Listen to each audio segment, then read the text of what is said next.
Hello everyone.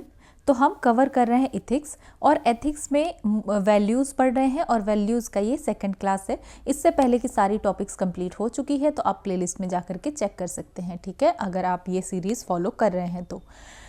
अब आगे बढ़ते हैं और पढ़ते हैं कि मोरल वैल्यूज़ क्यों ज़रूरी है एजुकेशन में, ठीक है। तो MM परलहात कहते हैं कि इंडियन कल्चर जो है डीपली रूटेड है अपने स्पिरिचुअल वैल्यूज़ में, ठीक है। इसीलिए बिना स्पिरिचुअल वैल्यूज़ के एजुकेशन का कोई प्रॉपर सिग्निफिकेंस नहीं है, विज़न या आइडियल्स नहीं है, ठीक है। तो इंडियन कल्चर डीपली रूटेड है स्पिरिचुअल वैल्यूज़ में, तो ये कुछ हमारे एजुकेशन सिस्टम में होना चाहिए, ठीक है। देन स्वामी विवेकानंद कहते हैं कि एजुकेशन कैसा होना चाहिए, लाइफ बिल्डिंग, मैन मेकिंग और कैरेक्टर बिल्डिंग होना चाहिए, ठीक है। स्वामी विवेकानंद क्या कहते हैं कि एजुकेशन कैसा हो, लाइफ बिल्डिंग हो, मैन मेकिंग हो और कैरेक्टर बिल्डिंग हो। सिर्फ ये नहीं कि स्किल सीख रहे हैं, जॉब के लिए एजुकेशन हो रहा है, ऐसा नहीं होना चाहिए। रविंद्रनाथ टैगोर कहते हैं कि एजुकेशन का एम होना चाहिए कि डेवलपमेंट हो सके मोरल, स्पिरिचुअल और एथिकल वैल्यूज़ का, ठीक है। We should seek values in on heritage plus other cultures, ठीक है। तो यहाँ पे आपको प्रॉपर एजुकेशन सिस्टम ऐसा होना चाहिए जिससे आपका मोरल, स्पिरिचुअल, इथिकल वैल्यूज़ सब कुछ डेवलप हो सके, ठीक है। देन विंस्टन चर्चिल, उनका क्या कहना है, first duty of universities to teach wisdom, कि पहला जो ड्यूटी है जो यूनिवर्सिटी को फॉलो करना चाहिए वो क्या है कि teach wisdom, not trade, character और टेक्निकलिटीज़। तो पहले तो आप जो है ना क्या सिखाइए बच्चों को, यूनिवर्सिटीज़ में क्या सिखाया जाना चाहिए, विजडम सिखाया जाना चाहिए, ना कि ट्रेड सिखा रहे हैं या टेक्निकलिटीज़ सिखा रहे हैं, ठीक है। देन जवाहरलाल नेहरू कहते हैं universities have great responsibility to stay on the right path and guide others, ठीक है। तो इसमें यूनिवर्सिटी का बहुत इंपॉर्टेंट जो है रिस्पॉन्सिबिलिटी है, इवन व्हेन पब्लिक प्रेशर और इमोशंस आर स्ट्रॉन्ग, ठीक है। तो ये यूनिवर्सिटी के ऊपर बहुत बड़ी जिम्मेवारी है कि उसको क्या करना चाहिए, सही रास्ते में रहना चाहिए, दूसरे को गाइड करना चाहिए जब पब्लिक प्रेशर हो और इमोशंस स्ट्रॉन्ग हो फिर भी। तो ये कुछ चीज़ें हैं, तो इतना ज़्यादा भी आपको याद ना रहे तो आप एक दो मतलब याद रख सकते हैं, ठीक है, कि किन्होंने क्या कहा है। तो एक दो चीज़ आप याद रख सकते हैं एंड देन मूव करते हैं अब आगे। Recommendations for value education, value education के लिए क्या क्या रिकमेंडेशन है, तो वैल्यू बेस्ड क्यूरिकुलम इंटीग्रेशन होना चाहिए, ठीक है। वैल्यू एजुकेशन को एक कोर कंपोनेंट बनाना चाहिए स्कूल क्यूरिकुलम का, इम्बेडेड ऐसा होना चाहिए जिसमें कि ह्यूमन वैल्यूज़ जैसे कि ऑनेस्टी, रिस्पेक्ट, एम्पैथी, ये सब डेली लेसन में सिखाना चाहिए, ठीक है। ऐसे थ्योरी की तरह नहीं बल्कि लिव्ड एंड प्रैक्टिस ऐसा होना चाहिए कि सिखाया जाना चाहिए और आपको प्रैक्टिस होना चाहिए, आप उस रियलिटी के थ्रू जी रहे हो, ऐसा नहीं कि बस हाँ थ्योरी में बता दिया गया ये वैल्यूज़ हैं, ठीक है। और प्लेफुल एक्टिविटीज़ के थ्रू सिखाना चाहिए, चाहे स्टोरी टेलिंग हो, रोल प्ले हो, ग्रुप गेम्स हो या केस स्टडीज़ हो, इसके थ्रू वैल्यूज़ सिखाया जाना चाहिए। और discussing situations like कॉपिंग in exam, bullying through classroom debates, foster ethical reflection and critical thinking. तो अगर ये सब चीज़ सिचुएशन डिस्कस किया जा रहा है कि अगर कॉपी किया जा रहा है या बुली किया जा रहा है और ये सब क्लासरूम में डिबेट होगा तो इससे क्या होगा, ethical reflection, critical thinking develop होगा, तो ऐसा होना चाहिए, ठीक है। Then technology as a value tool, technology को वैल्यू टूल की तरह यूज़ करें, डिजिटल टूल का यूज़ किया जाना चाहिए जिससे कि इथिकल पर्सपेक्टिव स्टूडेंट्स में डेवलप हो सके, ठीक है। जैसे virtual reality simulations that show impact of poverty, discrimination और क्लाइमेट चेंज। तो वर्चुअल रियलिटी से क्लासरूम में ये सब कुछ तो ईजिली दिखाया जा सकता है कि पॉवर्टी होने से क्या हो रहा है, डिस्क्रिमिनेशन या क्लाइमेट चेंज से क्या होगा, तो इससे बच्चों के अंदर क्या होगा, एम्पैथी डेवलप होगा, ग्लोबल अंडरस्टैंडिंग डेवलप होगा। काउंटरिंग नेगेटिव सोशल इन्फ्लुएंस, ठीक है, जो नेगेटिव सोशल इन्फ्लुएंस है उसको काउंटर किया जाना चाहिए। Tackle gender bias, casteism, prejudice bye teaching rationality, equality and respect for diversity, ठीक है। तो ये सारी चीज़ें क्लासरूम में होनी चाहिए कि जो नेगेटिव सोशल इन्फ्लुएंस है उसको काउंटर करना हमें सिखाना चाहिए, कैसे, रैशनैलिटी सिखा के, इक्वालिटी सिखा के, रिस्पेक्ट सिखा के। तो इससे क्या होगा, कास्टिज्म, जेंडर बायस या प्रिजुडाइस, ये सब चीज़ को टैकल किया जा सकता है। Encourage questioning of regressive norm, तो जो रिग्रेसिव नॉर्म है उसको क्वेश्चन किया जाना चाहिए, कैसे, थ्रू ओपन डिस्कशंस और एथिकल रीजनिंग। और teachers as ethical role model, ठीक है, टीचर्स को क्या होता है, एथिकल रोल मॉडल होते हैं, हम उनसे सीखते हैं डिसिप्लिन, कंपैशन, फेयरनेस, अकाउंटेबिलिटी, ठीक है, और उनका जैसा बिहेवियर होता है वो स्टूडेंट के लिए एक टोन सेट करता है, ठीक है। Values are caught not taught, ठीक है, तो ये भी आप यूज कर सकते हैं कि वैल्यूज़ जो है हम टीचर से एज ए रोल मॉडल सीख सकते हैं, ठीक है। अगर टीचर हैं आपके, कोई आइडियल हैं, रोल मॉडल हैं, अच्छे टीचर हैं, तो उनसे हम अच्छी चीज़ें सीखते हैं कि वो ऐसा बिहेव कर रहे हैं, वो इस तरीके से हैं, वो पंक्चुअल हैं, तो अच्छी वैल्यूज़ हम सीखते हैं। Then holistic and ethical decision making, encourage action plans that integrate universal values, जैसे कि जस्टिस, पीस, सस्टेनेबिलिटी। तो यहाँ पे क्या करना चाहिए, प्रमोट करना चाहिए moral leadership in all sphere of life, ठीक है। समझते हैं role of societies in inculcation of values, कि सोसाइटी का क्या रोल है वैल्यू को इनकलकेट करने में।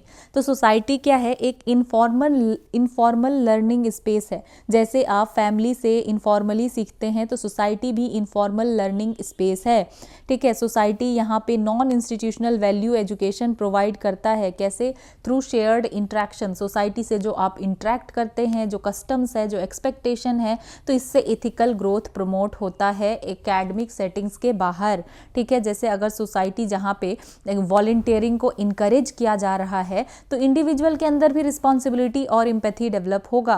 प्रमोशन ऑफ एथिकल रीजनिंग, तो सोसाइटी अगर एथिकल रीजनिंग को प्रमोट करती है, ठीक है, या अगर हम एक्सपोजर ऐसे ऐसे देखते हैं सोसाइटी में, डाइवर्स पर्सपेक्टिव या एथिकल डिबेट्स या पब्लिक डिस्कोर्स, तो इससे मोरल रीजनिंग बढ़ता है, ठीक है। अगर आप ट्रैवल करते हैं, जगह जगह जाते हैं, आप डाइवर्स पर्सपेक्टिव देखते हैं, लोगों से मिलते हैं, तो आपका क्रिटिकल थिंकिंग भी डेवलप होता है।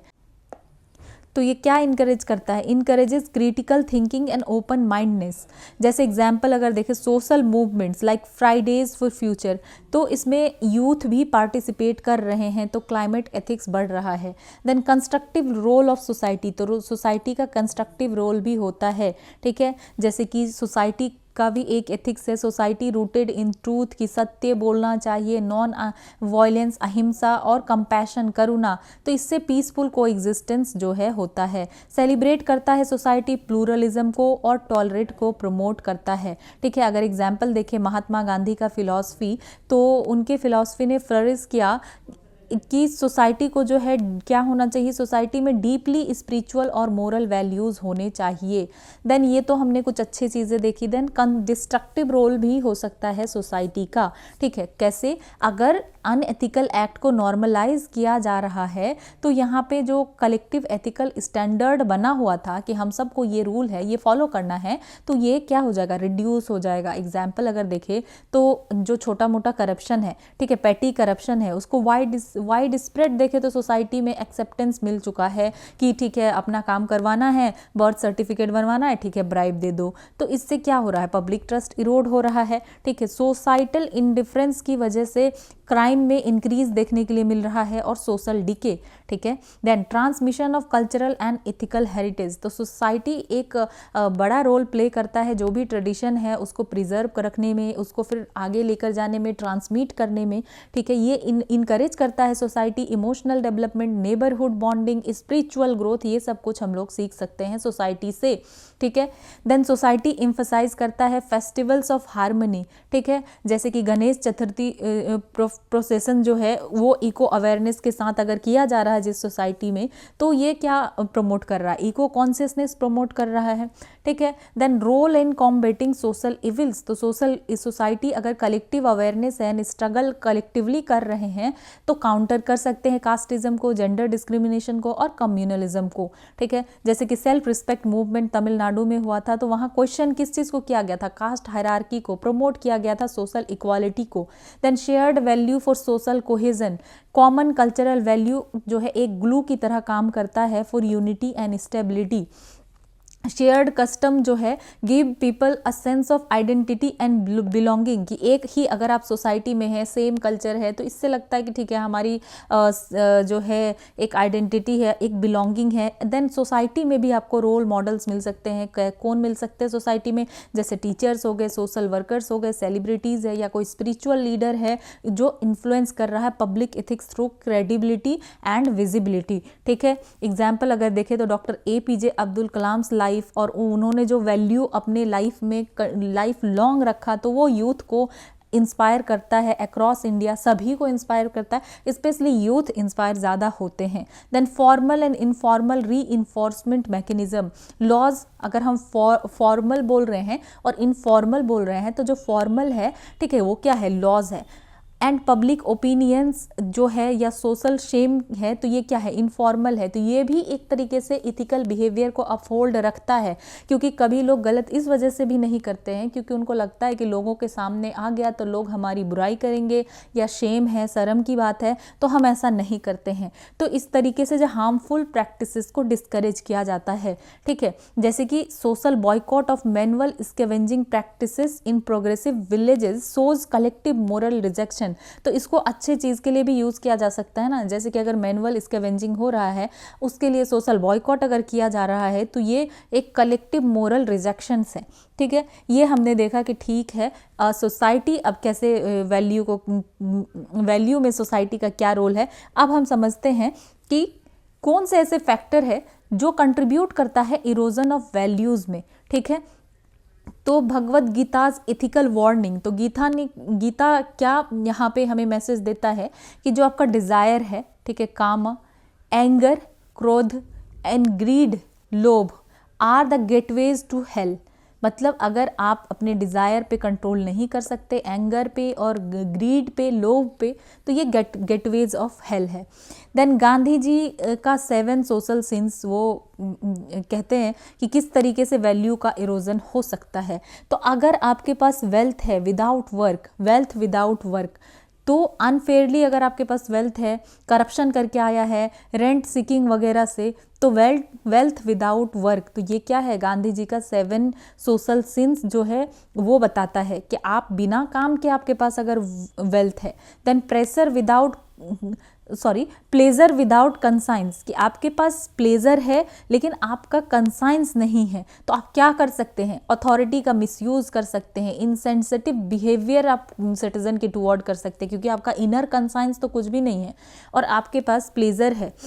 देन नॉलेज विदाउट कैरेक्टर, ठीक है, कि एजुकेटेड ऑफिशियल्स के पास अगर इंटीग्रिटी नहीं है तो वो अनएथिकल डिसीजंस ले लेंगे। तो सिर्फ नॉलेज होना जरूरी नहीं है, एक कैरेक्टर होना भी जरूरी है। देन कॉमर्स विदाउट मोरालिटी, कि प्रॉफिट मोटिव अगर है किसी के पास और उसके पास कॉमर्स पैसा है लेकिन मोरालिटी नहीं है, तो वो क्या करेगा? वो प्रॉफिट मोटिव के अकॉर्डिंग काम करेगा, वो एथिकल बन के काम नहीं कर पाएगा। ठीक है, इसी के वजह से हमें कॉर्पोरेट ब्यूरोक्रेटिक नेक्सस देखने के लिए मिलता है। देन साइंस विदाउट ह्यूमैनिटी, कि अगर साइंस है, ठीक है, लेकिन ह्यूमैनिटी नहीं है, मतलब क्या है कि अगर टेक्नोलॉजी और एक्सपेरिमेंट हो रहा है और ये इग्नोर कर रहा है ह्यूमन डिग्निटी और सेफ्टी को, तो ये क्या दर्शाता है? Science without humanity. Then religion without sacrifice, कि अगर आपके पास सिर्फ रिलीजन क्या मांग रहा है? आपसे सेक्रीफाइस मांग रहा है। ठीक है, आप फेथ को यूज़ कर रहे हैं पावर के लिए इंस्टेड ऑफ सर्विस, आपको अपने फेथ को सर्विस के लिए यूज़ करना चाहिए, ना कि पावर के लिए। तो यहाँ पोलराइजेशन रिस्क है। देन पॉलिटिक्स विदाउट प्रिंसिपल, तो अपॉर्चुनिज्म, ठीक है, lack of accountability, erosion of democratic values, की पॉलिटिक्स है, प्रिंसिपल नहीं है, तो क्या होगा? यही सब होगा, जो डेमोक्रेटिक वैल्यूज़ है उसका इरोजन होगा। आपके पास वेल्थ है लेकिन विदाउट वर्क है, तो आपको पैसे का अहमियत नहीं है, वैल्यू नहीं है, आप अनफेयरली एक्यूमुलेट किए जा रहे हैं, करप्शन कर रहे हैं। तो ये गांधी जी का 7 सोशल सिंस है। ठीक है, इरोजन ऑफ वैल्यूज़ में आप ये सब कुछ लिख सकते हैं। देन मोरल डिक्लाइन, अगर आपका वैल्यू नहीं है तो क्या होगा? आपका वैल्यू लड़खड़ा गया तो आपके पास मोरल डिक्लाइन देखने के लिए मिलेगा। ग्रोइंग साइनिसिज्म, ठीक है, detachment from responsibilities and increasing tolerance for violence, कि आपका ऐसा हो जाएगा कि ठीक है वॉयलेंस हो रहा है, नॉर्मल है, हो रहा है, तो आपके अंदर ये सब चीज़ आ रहा है, अगर आने लग जाए तो सोचिए मोरल डिक्लाइन हो रहा है। ठीक है, जैसे ऑनलाइन ट्रोलिंग और cyber bullying under the cover of anonymity reflect decline in empathy and accountability, की कोई भी कर रहा है, ठीक है, एनोनिमस बन के चीज़ों को कर रहा है, ऑनलाइन ट्रोल कर रहा है, साइबर बुली कर रहा है, तो ये क्या दिखा रहा है कि ये डिक्लाइन हो चुका है एम्पैथी का और अकाउंटेबिलिटी का। देन ये वीक करता है सोशल फैब्रिक को, यहाँ पे टेररिज्म राइज हो सकता है, वेस्टेड इंटरेस्ट देखने के लिए, कम्युनल पोलराइजेशन देखने के लिए मिल सकता है। तो यहाँ पे अगर कम्युनल पोलराइजेशन बढ़ जाएगा, कम्युनिटी में यूनिटी नहीं रहेगा, एक दूसरे को टॉलरेट नहीं कर पाएंगे, एक दूसरे के खिलाफ साजिश करेंगे, तो क्या होगा, सोशल हार्मनी डिसरप्ट होगा। ओवर फोकस अगर हो जाएगा वर्ल्डली सक्सेस पे अगर, तो फिर कलेक्टिव मोरल रिस्पॉन्सिबिलिटी वीक हो जाएगा, जैसे हमें मॉब लिंचिंग का केस देखने के लिए मिलता है। ठीक है, बहुत ज़्यादा, तो ये क्या करता है, डिस्टर्ब कर देता है कम्युनल बैलेंस को और एथिकल रिस्ट्रेंट को। मटीरियलिस्टिक कल्चर जो बहुत ज़्यादा हो गया है कि बस वेल्थ इकट्ठा करना है, फेम चाहिए, पावर चाहिए, तो ये सब कुछ साइडलाइन कर रहा है जो कुछ इंपॉर्टेंट वर्च्यूज़ हैं, जैसे कि कंपैशन और ऑनेस्टी। ठीक है, जो फास्ट फैशन इंडस्ट्री है अगर हम देखें तो एक्सप्लॉइट कर रहा है लेबर को, डैमेज कर रहा है इन्वायरमेंट को, yet thrives due to consumerism. इतना सब कुछ करने के बाद भी क्यों थ्राइव कर रहा है फास्ट फैशन इंडस्ट्री, क्योंकि लोगों को कुछ समझ ही नहीं आ रहा है और लोग कंज्यूम करते जा रहे हैं विदाउट थिंकिंग कि क्यों हम इतना कंज्यूम कर रहे हैं, क्या ज़रूरत है।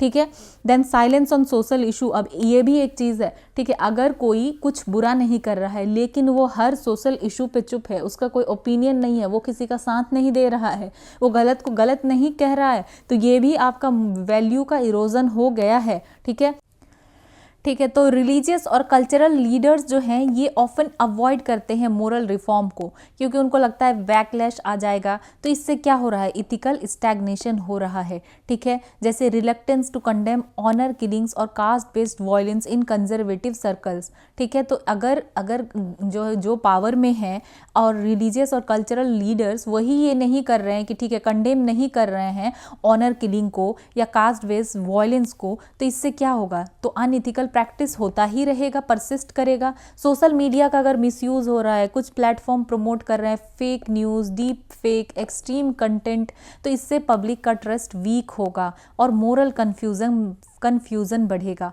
ठीक है, जैसे कि anti vaccine miss information campaign जो व्हाट्सएप पे चल रहा था, लोग वैक्सीन नहीं लगवाना चाह रहे थे, हेजिटेंट हो रहे थे, तो इससे सबका भरोसा उठा। ठीक है, व्हाट्सएप फेसबुक पे जो उस टाइम पे कोविड-19 के टाइम पे चल रहा था, तो इससे क्या हुआ कि जो पब्लिक का भरोसा होना चाहिए था हेल्थ के ऊपर, वो इरोड होने लग गया। ठीक है, देन एक और चीज़ है जो देखने के लिए मिलता है, बायस्टैंडर इफेक्ट और एपैथी।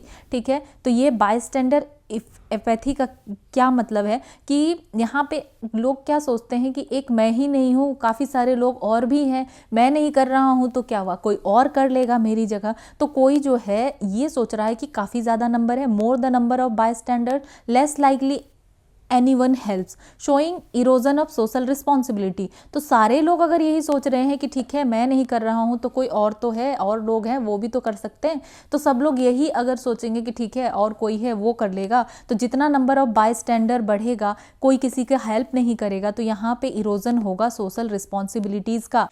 ठीक है, तो अगर एग्जाम्पल में हम देख सकते हैं कि दिल्ली में 2020 में जो हिट एंड रन का केस हुआ, तो वहाँ पे मल्टीपल व्हीकल पास हुआ, वहाँ से देखा कि लोग इंजर्ड हैं लेकिन फिर भी नहीं रुका। तो ये सारा जो है कुछ चीज़ जो है मतलब हम कह सकते हैं कि ये बायस्टैंडर एपैथी है। या फिर रेप केस के टाइम पे भी देखा गया था कि लोग थे वहाँ पे लेकिन किसी ने हेल्प नहीं की। ठीक है, तो और भी ज़्यादा एग्जाम्पल आप दे सकते हैं सिस्टेमिक फेलियर का, कि 1.55 करोड़ मनरेगा जॉब्स जो है, जॉब कार्ड्स डिलीट किया गया बिना प्रॉपर वेरिफिकेशन किए बिना। ठीक है, इससे क्या पता चल रहा है हमें, ब्यूरोक्रेटिक एपैथी या पुअर अकाउंटेबिलिटी और exclusion of genuine beneficiaries. Then moral corruption at grass root, Bihar में वैशाली स्कूल में प्रिंसिपल को पकड़ा गया, वो अंडे चुराते हुए उनको पकड़ा गया। ठीक है, जो कि बच्चों के लिए था।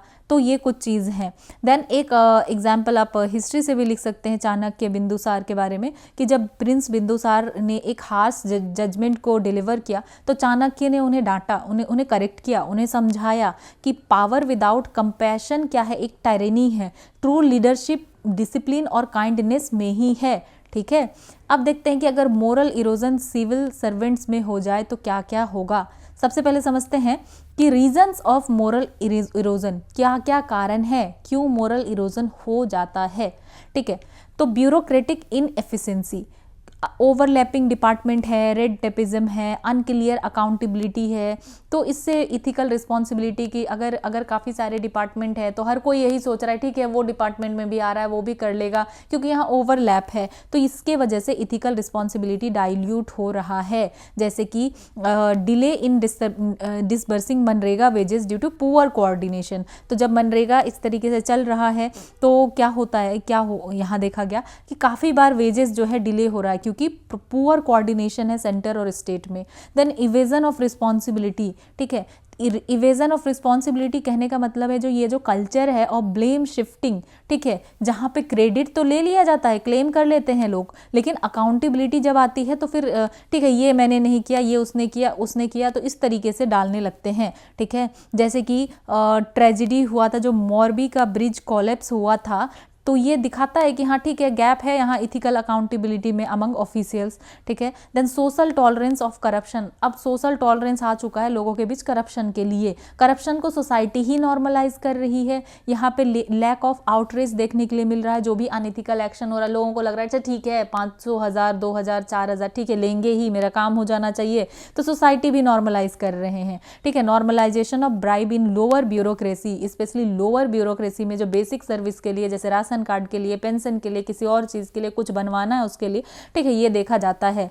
और empowered wrong doing, public apathy और इनएक्शन जो होता है। ठीक है, अगर पब्लिक एपैथी है या इनएक्शन है तो यहाँ पे एक क्या क्रिएट होता है, create a safe space for unethical decision. तो इस तरीके से और अनइथिकल डिसीजन होता जाता है क्योंकि पब्लिक में लोगों में ही अपैथी है, इनएक्शन है, कोई कुछ कर ही नहीं रहा है, कुछ गलत भी हो रहा है फिर भी कोई आवाज नहीं उठा रहा है, तो इससे एम्पावर हो जा रहा है जो भी गलत चीज हो रहा है। ठीक है, अगर पब्लिक आउटरीच नहीं हो रहा है, जब अगर मिसयूज हो रहा था एमपी लेड फंड का, ठीक है बहुत सारे कॉन्स्टिट्यूएंसीज में कि ठीक है फंड का मिसयूज हो रहा है लेकिन कोई आवाज उठाने वाला नहीं है तो फंड का मिसयूज होता रहेगा। Then strategies to combat moral erosion, तो अब क्या स्ट्रेटजीज है जिसके थ्रू कॉम्बैट किया जा सकता है मोरल इरोजन को। तो विसल ब्लोअर प्रोटेक्शन, कि अगर जो विसल ब्लोअर है तो उसको प्रोटेक्शन मिलना चाहिए, उसको लीगल बैकिंग मिलना चाहिए विसल ब्लोअर प्रोटेक्शन एक्ट के अंदर।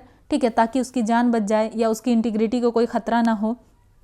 ठीक है, देन एग्जाम्पल अगर हम देखें तो सत्येंद्र दुबे जो NHAI इंजीनियर थे उन्होंने एक्सपोज कर दिया हाईवे के करप्शन को, लेकिन उनकी लाइफ चली गई। तो ये क्या दिखा रहा है कि कोई अगर विसल ब्लोअर है तो उनको रोबस्ट प्रोटेक्शन चाहिए। Then ethical decision making training, तो ट्रेनिंग ऐसा मिलना चाहिए कि इथिकली डिसीजन लिया जा सके। इंडक्शन लेवल और regular in service training to tackle moral dilemmas and promote empathy, जिसके लिए हम देखते हैं कि मिशन कर्म योगी है और इसका एम क्या है कि बिल्ड किया जा सके capacity with focus on ethics and accountability.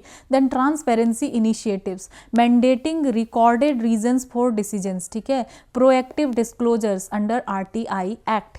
तो ट्रांसपेरेंसी इनिशिएटिव्स होना चाहिए, जैसे कि अगर ऑनलाइन सब कुछ हो रहा है, ई प्रोक्योरमेंट है, ई ऑफिस पोर्टल्स है, तो ये रिड्यूस करता है डिस्क्रिशन और इम्प्रूव करता है ऑडिट ट्रायल्स को। ठीक है, देन एथिक्स रिव्यू प्रोसेस, कि internal vigilance third party audit होना चाहिए for early detection of unethical practices. जैसे एग्जांपल देखें कैग और CVC, तो ये एक तरीके से सर्व करते हैं as watch dog to prevent misuse of power. Streamlined होना चाहिए ब्यूरोक्रेसी, जैसे कि digitisation, removal of human interface and flattening of hierarchy, improve efficiency and reduce corruption. तो ब्यूरोक्रेसी को क्या करो, स्ट्रीमलाइन करो। यहाँ पे जो है डिजिटाइजेशन होना चाहिए, हायरार्की एक तरीके से अगर फ्लैटनिंग हो तो इससे भी इफिशिएंसी बढ़ेगा। जैसे डायरेक्ट बेनिफिट ट्रांसफर, ये क्या करता है, रिड्यूस कर रहा है लीकेजेस सब्सिडी डिलीवरी में। ठीक है, तो ये हमने देखा। देन कुछ और फिलॉसफिकल रिफ्लेक्शन आप लिख सकते हैं, chasing materialism leads to inner emptiness. ठीक है, कि सिर्फ मटीरियलिज्म के पीछे भाग रहे हैं, आपको सब सिर्फ चीज़ों को इकट्ठा ही करना है, इनर एम्प्टीनेस में ये कन्वर्ट हो जाता है। ठीक है, जैसे कि अगर वैल्यू इरोड हो गया तो लालच आ जाएगा, इन्वायरमेंट को डिग्रेड करेंगे और सोशल लाइफ का लॉस होगा। Then value education and development, Gandhi ji का क्या पर्सपेक्टिव था कि रियल एजुकेशन का मतलब है कि कैरेक्टर को बिल्ड करो, सिर्फ इंफॉर्मेशन और एग्ज़ाम ही ज़रूरी नहीं है, कैरेक्टर बिल्डिंग होनी चाहिए। एजुकेशन जो है हारमोनियस डेवलपमेंट होना चाहिए, हेड का, हार्ट का और हैंड का। ठीक है, तो आपके पास जो है मतलब क्या है कि आपके ब्रेन का, आपके हार्ट का और आपके स्किल का, तीनों चीज़ का आपका हारमोनियस डेवलपमेंट होना चाहिए। Mind and body without soul, ठीक है, तो इससे लोप साइडेड डेवलपमेंट होगा। तो डेवलपमेंट के लिए माइंड, बॉडी और सोल तीनों का डेवलपमेंट होना चाहिए। सोल हम कह रहे हैं मीन्स वैल्यूज़। ठीक है, देन रामामूर्ति कमेटी का कहना है कि वैल्यू एजुकेशन जो है इंटीग्रल होना चाहिए, इंटायर एजुकेशन सिस्टम में वैल्यू एजुकेशन होना चाहिए। देन गांधी जी का एक एग्जाम्पल लिख सकते हैं, गांधी जी चाइल्डहुड लेसन। तो गांधी जी ने क्या किया, कन्फेस्ड किया ट्रूथ। जब उन्होंने अपने फादर के जेब से पैसे चुरा लिए थोड़े से, तो उन्होंने अपने फादर को बताया। ठीक है, फादर ने फिर रिएक्शन कंपैशन के साथ दिया। ठीक है, और फिर उन्हें बाद में पछतावा हुआ। ट्रूथ और रिपेंटेंस और नॉन वायलेंस को वो फिर अपने अंदर वो ले आए, उन्हें समझ में आ गया। ठीक है, तो ये क्या दिखाता है कि values are experienced and internalised not imposed. तो ये गांधी जी ने खुद ही कन्फेस किया था, क्योंकि उन्हें क्या हुआ था, इंटरनलाइज वो कर रहे थे कि जो मैंने किया वो सही नहीं था। तो सिर्फ वैल्यू आपके ऊपर फोर्स करके नहीं लाया जा सकता है, आप खुद भी एक्सपीरियंस के थ्रू, इंटरनलाइजेशन के थ्रू आप सीख सकते हैं। ठीक है, तो कंक्लूजन हम लिख सकते हैं कि ethics today is more relevant then ever. ठीक है, इतने दिन से तो था ही एथिक्स, लेकिन अब ज़्यादा और रेलिवेंट है। क्यों? क्योंकि अभी बहुत ज़्यादा वायलेंस देखने के लिए मिल रहा है, इन्वायरमेंटल क्राइसिस देखने के लिए मिल रहा है, मोरल कोलैप्स देखने के लिए मिल रहा है। तो वैल्यू बहुत ज़रूरी है। Traditional anchors of moral conduct are weakening. ठीक है, तो मोरल कंडक्ट हमारा वीक हो रहा है, तो हमें secular value based ethical education चाहिए पब्लिक लाइफ के लिए। देन अब कोट लिख सकते हैं कि the only thing necessary for the triumph of evil is for good man to do nothing. तो सिर्फ इसलिए नहीं बुराई हो रहा है कि कुछ बुरे लोग बुरा काम कर रहे हैं, ठीक है, या अनएथिकल प्रैक्टिसेस कर रहे हैं, ये भी बहुत बुरा है। और इसके वजह से भी बुरा इसलिए हो रहा है कि जो अच्छे लोग हैं वो साइलेंट है, वो कुछ नहीं कह रहे हैं, वो कोई कदम नहीं उठा रहे हैं। ठीक है, तो अगर बुराई को कब दूर भगा पाएंगे हम, जब अच्छे लोग भी अपना फैसला देंगे या अपना व्यू रखेंगे या उसके खिलाफ आवाज़ उठाएंगे। ठीक है, तो ये हमने ऑलरेडी कंप्लीट कर लिया। ठीक है, देन ये वैल्यू वाला चैप्टर हमारा फिनिश हो जाता है। तो मिलते हैं नेक्स्ट वीडियो में।